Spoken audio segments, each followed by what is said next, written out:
Hey crocheters, so today on the podcast I have Kim from Blue Cherub 82. She is such a lovely person and I really hope you guys enjoy getting to know her better. She is from the East Midlands in the UK where she lives with her husband and two sons.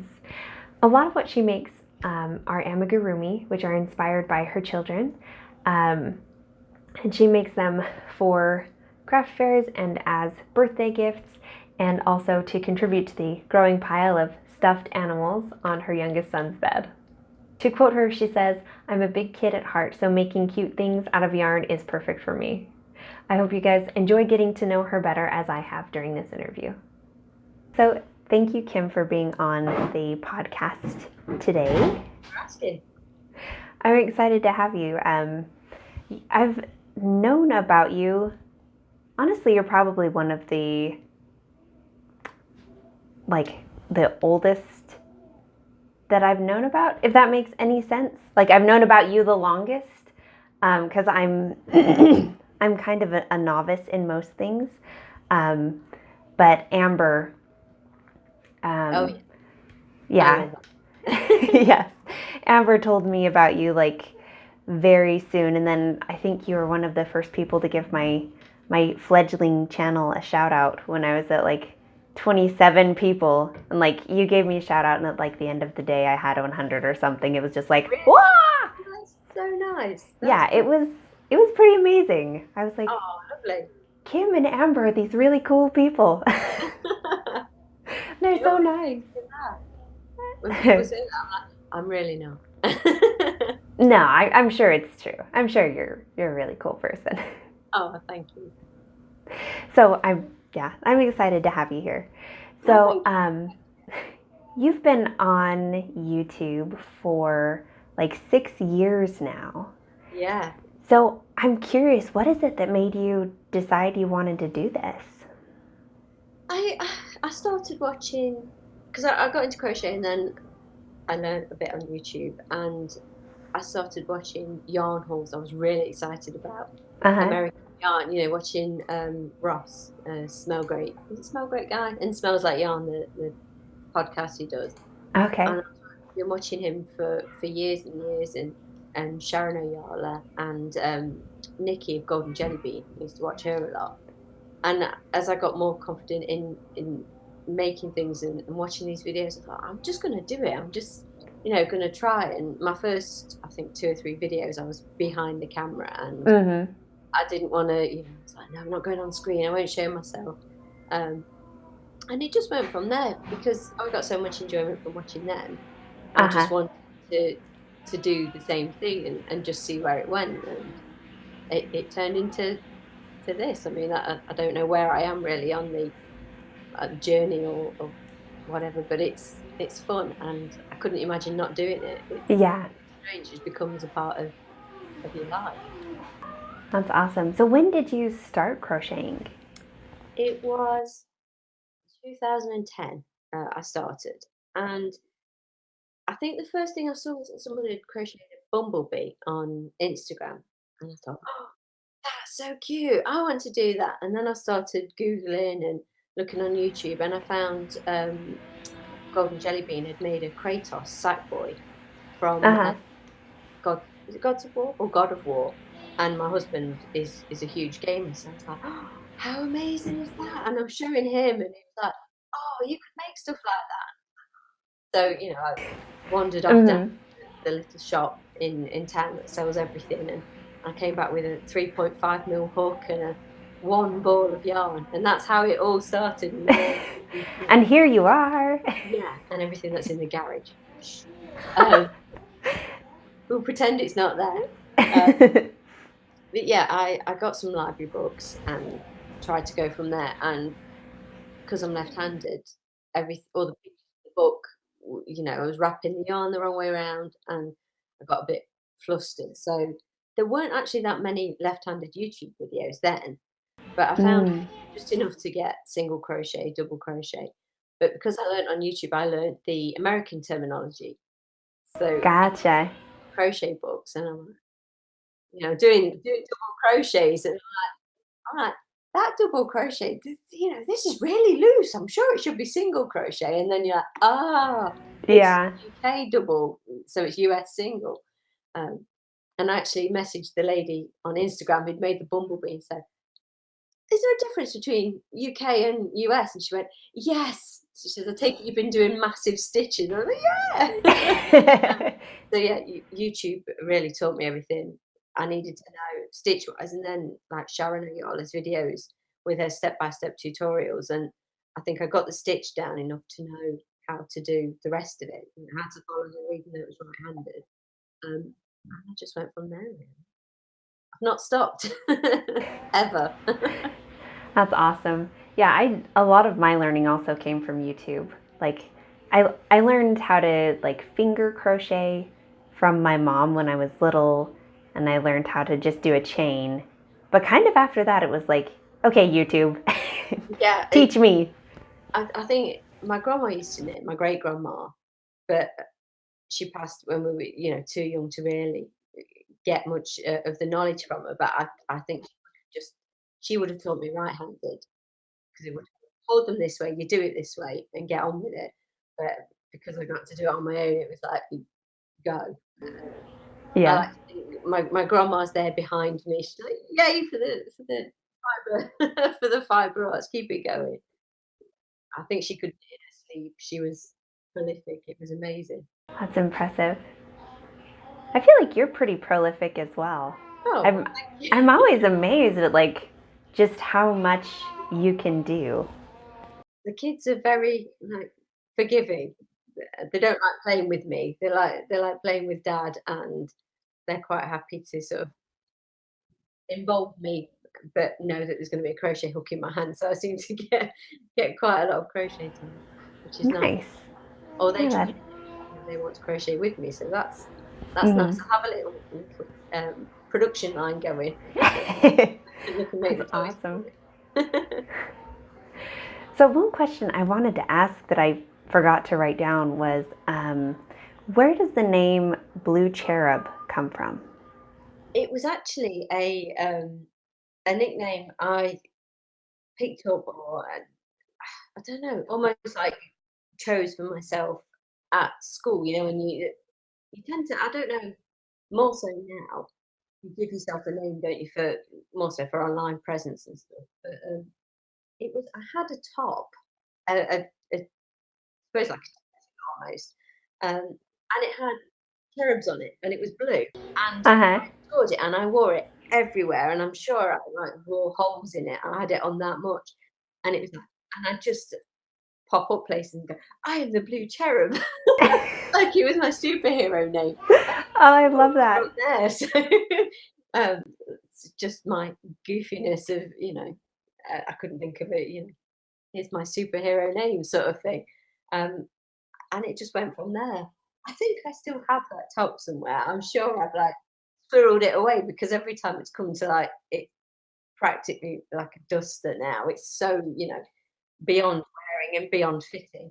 Um, but I can't get rid of it. It's it's so special. I may have to dig it out one day. That'd be awesome. That's my slightly sad backstory. Oh, that's fantastic. I love that. I've got a couple of shirts that like are similar in that I wore them like so much. And so to keep them, I just use like I've got a couple of little like glass pieces from my grandma. And so I just wrap them in that. That Oh, way I feel like I can keep both, you know? yeah, that's it. They work together then. Get some utility out of the shirts that are threadbare and holy, but I still am attached to. But yeah, they mean something, don't they? A really old shirt that I used to sleep in that belonged to my aunt, I think. And it always used to be massive, and then I found it, and now I've grown. It's like, oh, it's not big anymore. I remember thinking, who would ever fit in that? It's huge. And I'm like, oh, I've grown up. Funny that.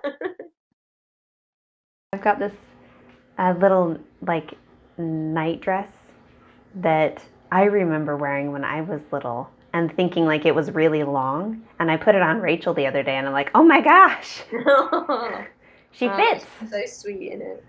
I love Rachel. She's adorable. I agree. She is pretty darn cute. I am partial though. Yes, you're allowed to be biased. You're supposed to be. I do have to say though, your sons are so cute. Oh, thank you. Yeah, they do. And, They make me smile. and I love how sweet they always sound. Like they just I don't know. They're very good boys, bless them. They are. I want them to stay sweet. I'm like, please stay sweet. It's I just say to them, I don't mind what you do in life. Just be nice. Yeah. That's the main thing. There's not enough nice people. There are in this community, but generally, not so much. It's true. Like, stay nice. I agree. I think that I don't know, my thoughts on like crocheters being maybe nicer than a lot of people. Yeah. I think it's true. I've never known a community like it in any sort of thing I've been involved in. Where, Yeah. I don't honestly think I've not met, anyone's been less than really, really nice. Yeah.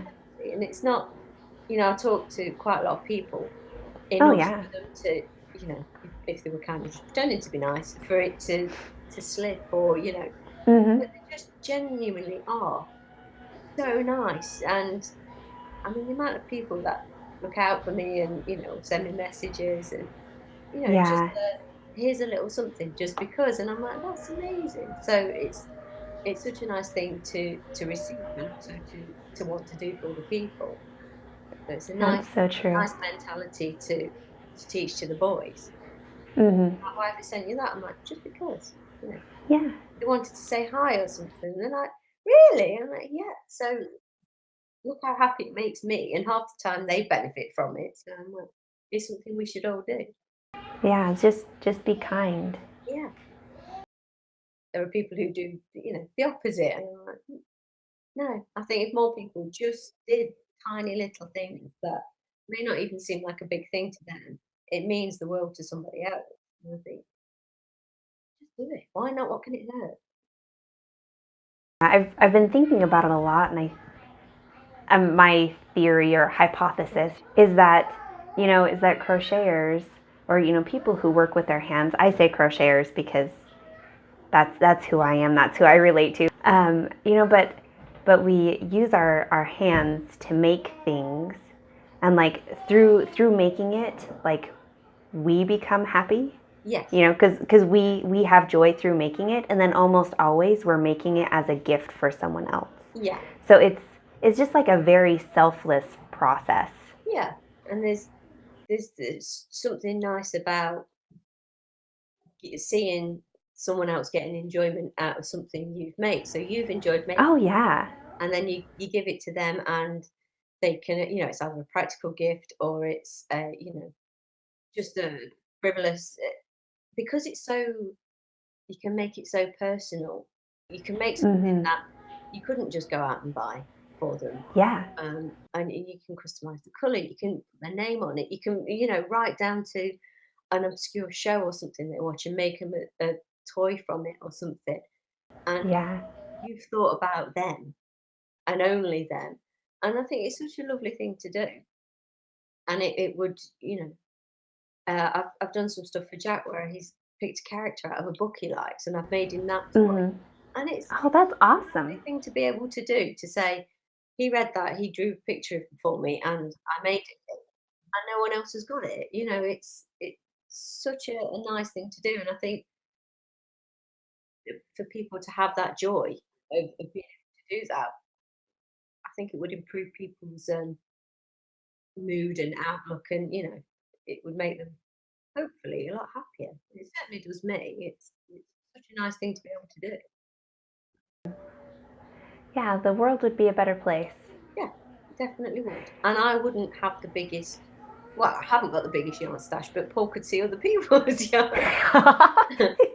I want to show him what, like Ross's stash is like, and say, look, I may have a problem, but it's a lot smaller than. I did say I wanted to go buy yarn the other day, and he went, go and sit next to your yarn cupboard, write down every colour you've got in there, And when you finish writing down all the colours, then you can go and buy yarn, but the shop will be shut. I thought, that is just cruel, just cruel. Oh, that's funny. So mean to me.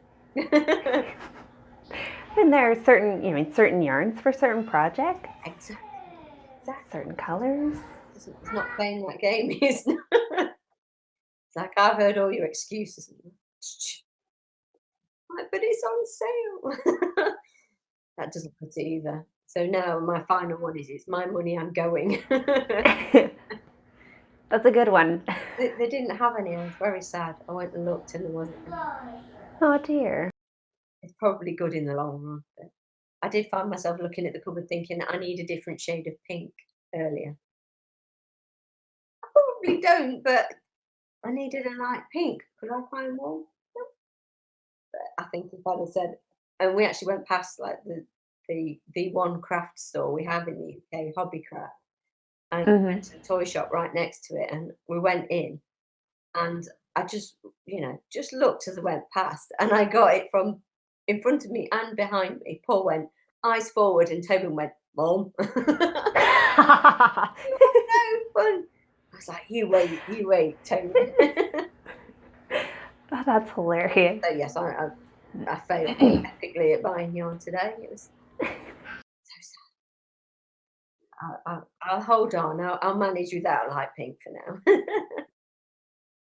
So you are, I mentioned before, like a pretty impressively fast crocheter, and you've made everything from like the big monster amigurumi and huge blankets to like little tiny amigurumi and Christmas ornaments. And so I'm curious, like in that span of so much work, what's your favorite project?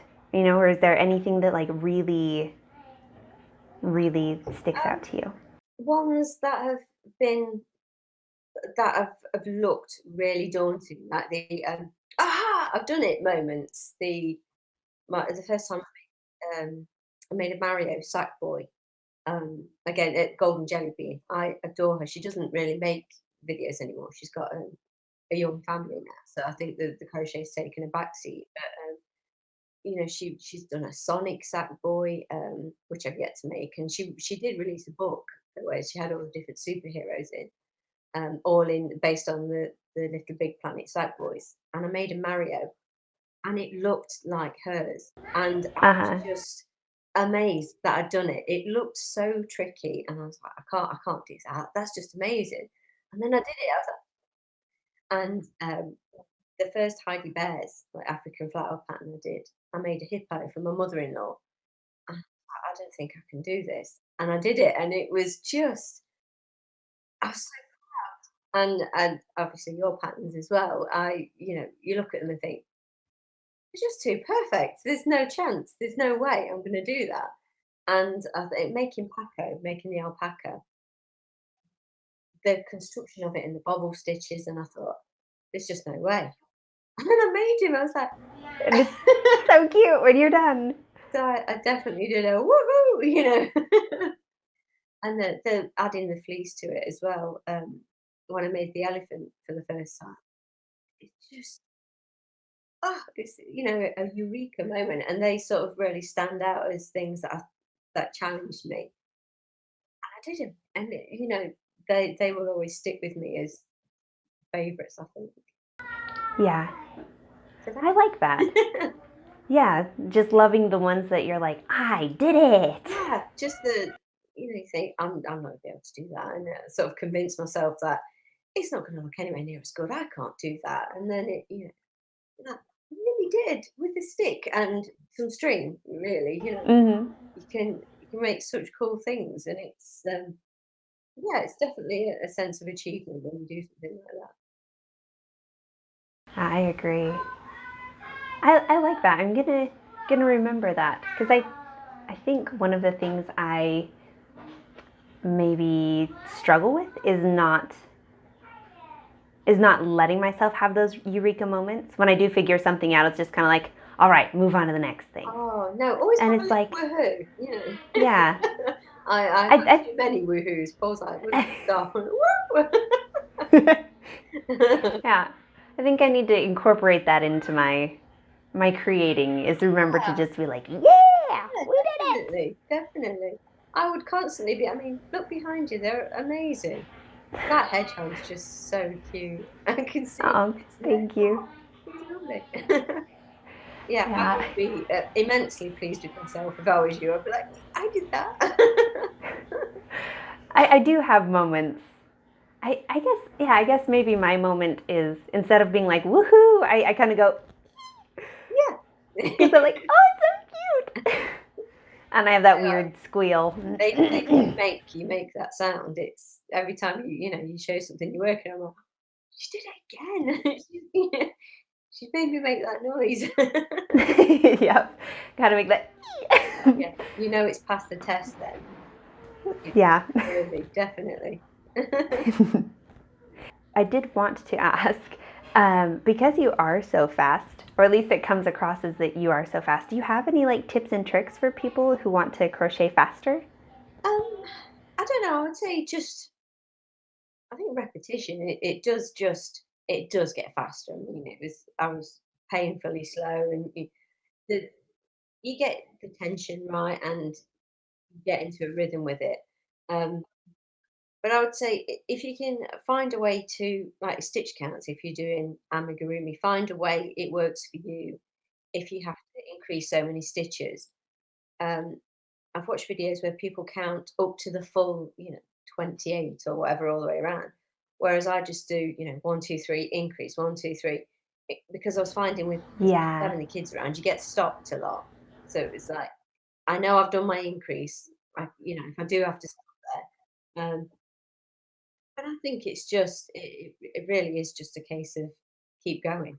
Um, and you will get faster. But with amigurumi, I don't know, it just flies for me. I don't I've had times where I've been doing blankets and then I've gone back to doing amigurumi and I'm like, I swear I crochet faster. I don't know what it is, but it just seems to fly. And I don't know why it does. That's really cool. But yeah, it does get faster as you progress. But I mean, I used to take weeks of. I think I made a little bird, not long after I'd started, and I'm sure it took me, weeks and weeks of counting and sticking my tongue out as I was trying to do it. Oh, yeah. Um, which is the face I pull when I try and purl. If I have a weird, I'm going to knit, and then Yeah. the knit stitch is fine. The purl, no, Is so hard. tongue comes out, and it's hard. It's so hard. But I'm sure, if I kept up with it, it would improve, and the tongue would go back where it belongs. No one would have to see that again. But yeah, it's just something that does come to you. It's trying to teach the kids how to hold their yarn and stuff like that. To teach them the tension. I'm like, I can't really tell you how to do it because you'll find your own way. It will find how it works for you. Because Tobin like pinches the yarn and lifts it over the hook still. And I remember doing that when I first, because he's not quite got the moving the hook through the yarn, so he moves the yarn over the hook. Oh, gotcha. Yeah. And he's like, I'm never gonna get it. I says, I used to do that, and it was so tight that you're really pulling it. And I said, just don't worry. It's 9 years down the line. It's a lot different. He's got a huge ball of just a chain that is made, and then he wants to Yeah. crochet the chain into something else. He's been doing it for about a year. I'm like, you just keep going, kid. You just That's pretty cool. just keep going because he's like, I've had enough now. I'm going to put it down. I'm like, how can you have enough crochet? Well, I suppose you can have enough making a chain. I hate making chains. Yeah. I don't hate That can be monotonous. Yeah, it's the going back into the chains.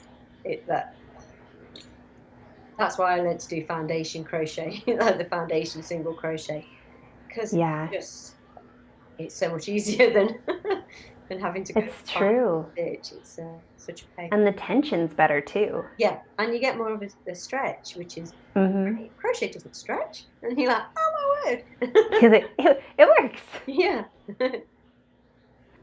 So, what are some of your favorite things to watch or listen to while you crochet? tend to watch mainly YouTube when I'm crocheting, really. Catch up on what everyone else is doing. Um, I watch Netflix if if no one's got a video out, or I've been lucky enough to catch up. I think the only thing I don't watch when I crochet is Game of Thrones because I can't do both. There's not enough brain space. Yeah. Like, nope, I cannot look away from the screen. But, I mean, that's finished now, so I'm stuck. But I do like I have an Audible subscription, so I will Oh, nice. listen to audiobooks while I do it, and basically anything Hmm. I can do and still crochet is okay with me. So exercising, unfortunately, I can't crochet, so not that much fun. My neighbours keep trying to get me to do the garden, and I'm like, I can't crochet and do the garden, so Hmm. crochet's going to win. um, but yeah, I think just anything I can really. I mean, I'll crochet in the car, or anywhere I am, so I don't particularly have to have something on. But YouTube's usually the best. So I can see what everyone else is doing, and as I'm making something, I'm adding something else to the list of things that I need to make. I'm like, oh no. Or I'm, adding another book that I need to buy or another pattern so it's a bit of a vicious cycle. I'm like, oh, let's put this on and watch it. And I'm like, now I have to make 3 more things. But no, you all keep me entertained. It's like having someone around to have a chat with about crochet while you crochet. So it's perfect. Yeah, for a lot of us, I mean, our families are supportive, but they don't get it. No. They're like, I love you, you do your thing. Yeah. And so it is nice to feel like you have Well, other I'm so people excited about who, this ball of yarn. I just am. I know, so excited about getting the Bernat blanket yarn, which unfortunately was the wrong colour. I'm not sure it's the same colour. But now I can have many Pacos because I've got. yeah. But I was so excited about it, and no one else was really. Yeah. I'm like, why did Yeah, we get? exactly. You get a good sale and they're like, more yarn. Yeah, And you're like, no, it's like, more yarn. yeah. I got when I went and bought I got all the variegated, and I was showing the kids, and they are very good. They're like, oh, it's a pretty colour, Mum. Can you make me something in it? And of course, I'm like, share my joy. But no, it's it's nice to talk to someone that you know that if you met them instantly, you would just sit and have a lovely chat about things because they know exactly what you mean. Hmm. And they're excited about the same things and love it. So is there anything you've been obsessed with lately? Unfortunately, unicorns are making me crazy at the minute. I want to find the perfect pattern for a unicorn. I've made so many different patterns, and none of them have really stuck with me particularly. So at the minute, I'm making a Despicable Me unicorn, and I've just finished another one. That would be so cute. Where was the pattern from? I can't think. I just finished one. Oh, it was in the Unicorns and Dragons book that I've got. I finished Mm. that unicorn, and it's good, but it's not perfect. So I'm making another fluffy unicorn for the craft fair. But I think I might have to have a go at designing something, just so I Yeah. get it exactly how I have it in my mind. Um, but I'm not very good at the designing side of things because I think I'm a product crocheter rather than a process. So I always think I should be making something. Um, so I may have to ask you for are there any how do you approach designing something? Do you have something in your mind and kind of go from there? Or do you just see where it takes you? Mm. Yeah, I usually have something in my mind and then I'll sketch it out a little bit, um, so that so I've got kind of a path to go on. Yeah, Um, and then I start working from there. yeah, Yeah, that's usually how it works best for me yeah. personally. I thought, oh, perfect. I can ask Valerie for advice because I'll draw things out, and I think, I'll try it, approaching it from this way, and I just seem to grind to a halt. I've not had my aha moment in the designing process yet. I just get frustrated, and I think I'm perhaps too quick to give up. Because I think, like you say, because I'm quite fast and I like to get things done. I want to make something. Yeah. Um, and the idea of ripping back, and I'm like, nope. It's Jeez, yeah, there's a lot of ripping back. maybe I need to practice a bit more patience. So I hopelessly fail at doing it. But yeah, unicorns are my obsession at the minute, unfortunately. Have you seen Projectarians Yes, unicorn? I saw you recommend her in one of your last videos or a couple ago, and Yeah. I'd seen her. Is it the dragon Oh, pattern? yeah. That sort of floating around, but I wasn't following her. So now yeah, that is it. Comet, the unicorn. I think it's Comet, yeah. Oh, it's just, It's so beautiful. it's big, isn't it? As well. Uh-huh. Yeah, that may go on my list. It's just, you look at it, that's one of those patterns where you think, I can't do that justice. So maybe that will be my next. Aha! I don't know if I've done it. Yeah, that's one that's on my list to make someday Yeah, because it's so beautiful. But I definitely am struggling with that same thing. It's like, ugh, I don't think I can do it justice I'm sure. because it's I'm sure we can. Let's have more belief in us. yes. Pump ourselves up. We can do it. We can do it.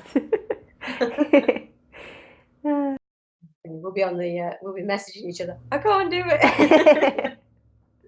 No, we can. We can. We can do this. The buddy support system. Yeah. So if someone were to, because this is what I did yesterday, doing a little bit of research on you. I sorted your YouTube thumbnails from oldest to newest.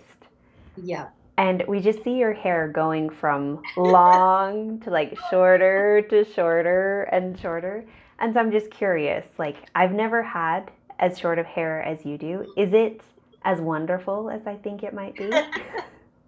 It's quite fun. Yeah? I do the bare minimum to it at the minute. It's fantastic. Oh, that sounds great. I dyed it last night because it's getting a little bit grayer. It keeps every time I have it shaved up the back, and I'm like, oh, that's my real hair color under there. Let's do something about that. But yeah, it's really low maintenance, and I think when I first started YouTubing, I'd not long had Jack, so I fell into that. Let's just have long hair, and I can put it up, and it's out of the way, and I don't have to do anything with it. And in reality, I probably should have had it like this. Yeah. But the ease of doing things with it. But I think it was I don't know.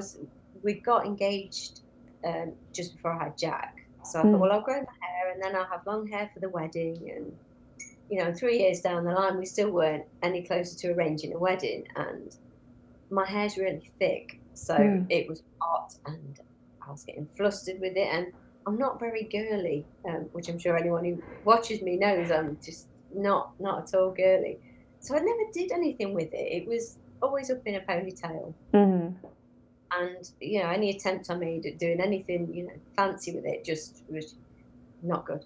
I was so close to being one of those YouTube fails where you burn your hair off or something. I thought, no, dear. Let's not get creative or anything. So I thought I'm gonna have it cut short because I always had it. It was long, really long when I was a kid. Like I could sit on it long, and we were always me and my two sisters just grew our hair. That was what we did. And as soon as I got old enough to say I'm cutting it, it went to here, and then it got up and up. And I used to have it just short and spiky on top, like when I first had a ball. And that was how I felt comfortable with it short. And then I think I lost a bit of who I was through having the kids. I felt like I lost my identity a little bit. So as the kids got older and I felt more like me, it's like, I think I need to go back to, how I look. And Paul said to me, if, the wedding photos, you want to look like you. You don't want to look like how people expect you to look. Yeah. You don't have to have your hair up. You don't have to, there's no this is how you have to be. She says, do you want to look at it and think, yes, I like my hair? Uh-huh. So that was brilliant. So the next day I went and had it all chopped off, and my hairdresser was like, are you sure? She was like, I feel sick. She literally cut off probably 12 or 13 Yeah. inches. And I was like, just get it gone. I was like, take it all the way back. So she took it to probably this short at the back, but I had it. Yeah. Yeah, framing your face in the front. And it was, I just felt like me again. So I think it's definitely, short hair is I don't know, it's just my go-to, I think, the happiest I feel. It's just, when the boys were horrified when I turned up at school with it cut really short. Everyone was like, what have you done? Take it, you don't like it, He said I look like Dan TDM, the YouTuber who plays Minecraft obsessively and has millions of pounds. I was like, well, I wish I was. Yeah. But, I was like, well, I don't think it's a shortcut, but I don't particularly think it's a masculine cut or anything like that.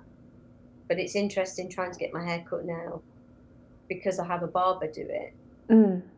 There are some barbers that won't cut my hair.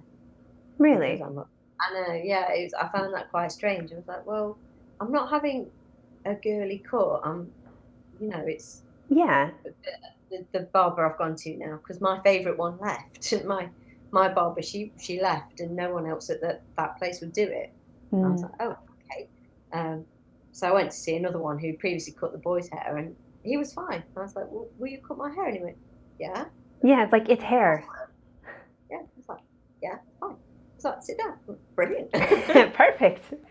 Yeah, I'm like, excellent. But yeah, I do get quite a lot of, I suppose, stereotypical views on women having short hair. But as far as sexuality is concerned, I'm like, well, it's just short hair.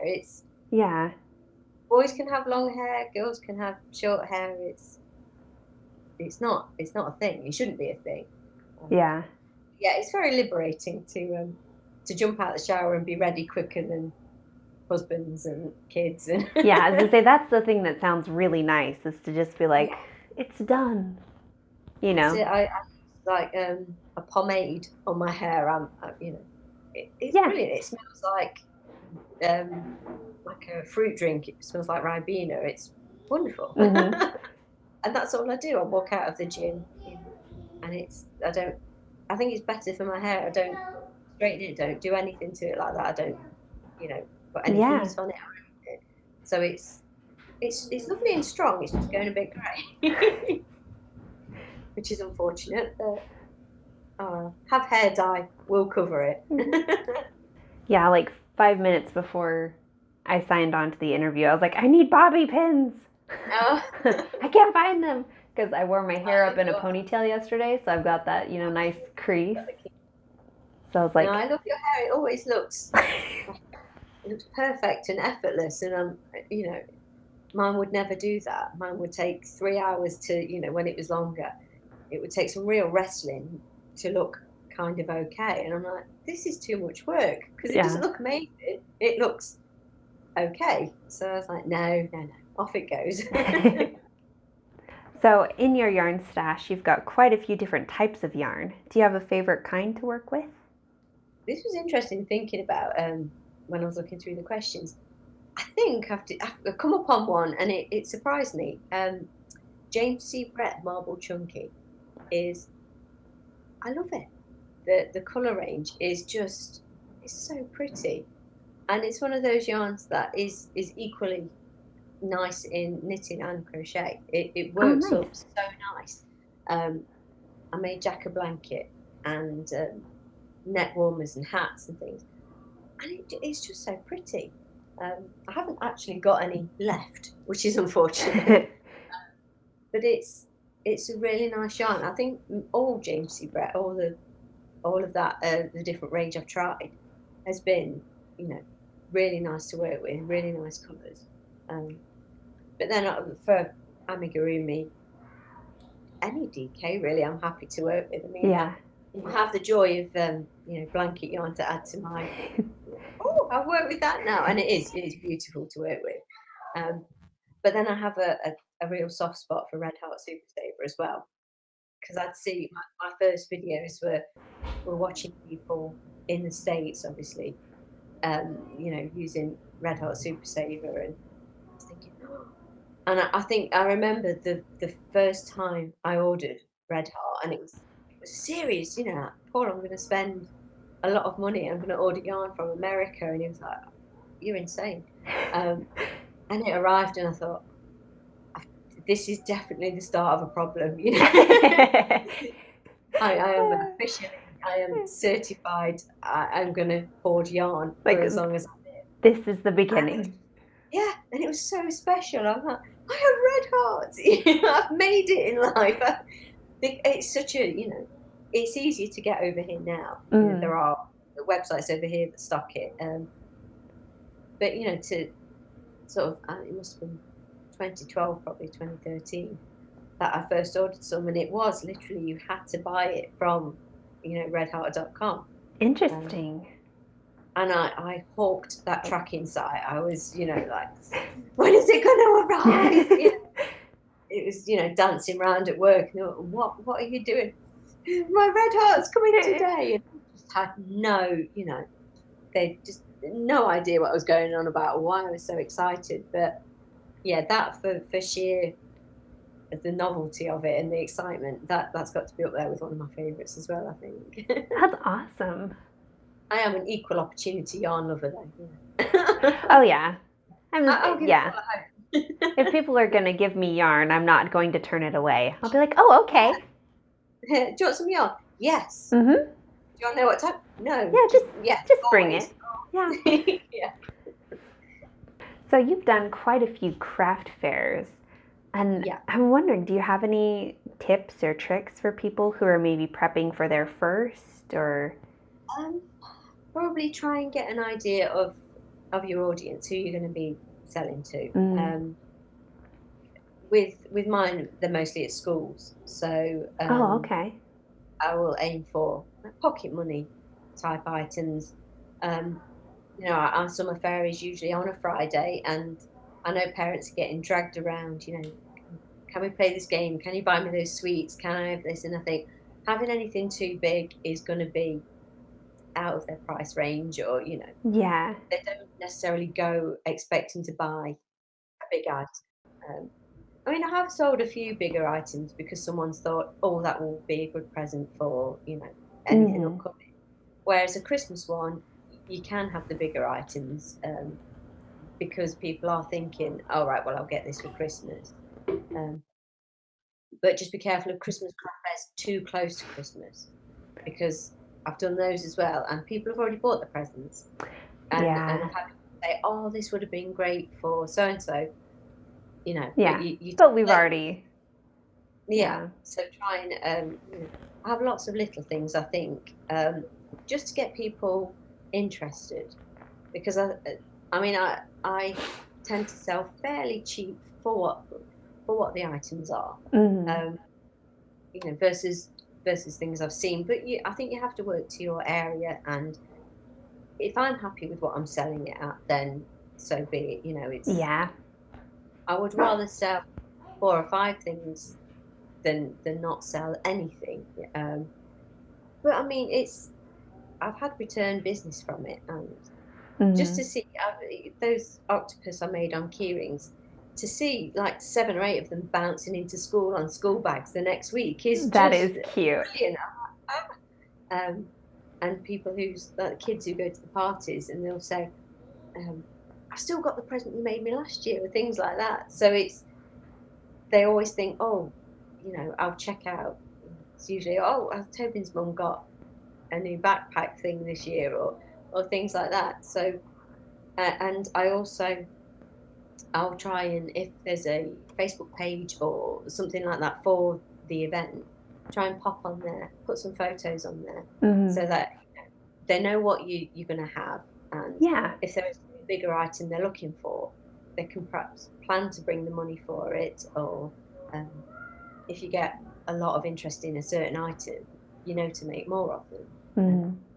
social media is very handy for that, for testing the water. And I'm thinking of Yeah. making these. What do you think? And if you get a lot of the positive comments, because I've done that before, and I think it was with unicorns. Yeah. But I posted them, and I'd sold everything I got, everything I had made by 2 hours after posting that picture. So I had to make more. Wow. Of stopping me outside of school the morning of the fair, say, can you put 3 of those aside for me? I'm like, I haven't got that many, but I'll put what I've got aside, and I'll make you some more. So it is really handy, so that people know, and they know to look for you, and you get your name out there. I mean, this will be the first year I've actually got business cards, because it was one of those things. It's not really my business, if you know what I mean. It's not not something I plan to. I'd love to make a living from it, obviously, but it's not. We're not at that level. I can't commit the time to it, and you just can't make the money, unfortunately, or I can't. Yeah. But at Christmas, I set up my website, and I've got some business cards, because I have been asked before, and they're like, can we, have you got a website? We can go and look at what you've made before. So now I'm sort of armed with that. So yes, go and look at this. It may lead somewhere, it may not, but I've done it now. It's it's out of my system at least. But just don't be disheartened. I mean, craft fairs are, they can be really, if you don't make sales, it is quite hard. Yeah, it can be challenging, I'm sure. It would just be a mix of circumstances. It's not your items or anything like that. It will just be perhaps not enough foot traffic, or not the people aren't expecting what you're bringing. So if you can prep them on what you're going to have, then hopefully it's given them. Sorry, I think my family are trying to come through the ceiling. You can't hear them. I can't. But yeah, it's go with an open mind, and if you sell, great, and if not, there's always another time. I think that's the best way to view it. Well, thank you for that. I think that's really helpful. It makes a lot of sense to think about your market, prepare for them, and then also that social media tip, I think, was really brilliant. I've got to get some of mine ready to pop on the school website. Does anyone want some of these? Yeah. I will inevitably get the "Have you got any unicorns?" question. No. But I will follow that up with, but I have got some adorable narwhals. Yeah. The unicorn of the sea. Yeah, exactly. And it's got a fleece on the bottom. Buy it, I imagine they will go quickly. Who wouldn't want a fluffy narwhal? I would. I know that. Exactly, yeah. That's why I have one. Yeah, exactly. Well, are there any other questions you'd like me to ask? Did I prepped this one and giggled at myself, so it's probably a really bad answer. Yeah, I would like someone to ask me to work for them and make them toys all day. I like that. That question I could handle. No, I don't think so. As I'd probably just like to highlight some of the designers that inspired me, or Oh yeah. just give them a shout out. Not that they need it; they're at the level where it's they're beyond me. But that's really sweet, though. Yeah. With your with your designs that just make me smile so much. Every single one. It's just so cute. It's everything's so fluffy and so cute. So yes, your good self. Thank you. Sharon, I adore Sharon and her work. I mean, she's not doing so much crochet at the moment. She's making like a tree house in her house. Building it up a wall. It's brilliant. That's amazing. She's just. I want to live in her brain. It looks like it's a really nice place. Heidi Bears, obviously, for the African flower patterns, because she's amazing. She's like yourself, full-time job. She's a doctor. Wow. She's putting together African flower, animals in her spare time. Wow. I'm like, okay, that's So impressive. Yeah. The Meteor books that I've been buying, the amigurumi monsters, they're individual designers within them, but they all have a certain look, like you were talking about, in your design tips sort of video. They have a similar aesthetic, and it appealed to me because it's all so cute. Yeah. So yeah, they're very good, and everything's adorable. So it's well worth looking at. And Zines and Roger, Rosina, she does more of the garments and shawls and blankets and things.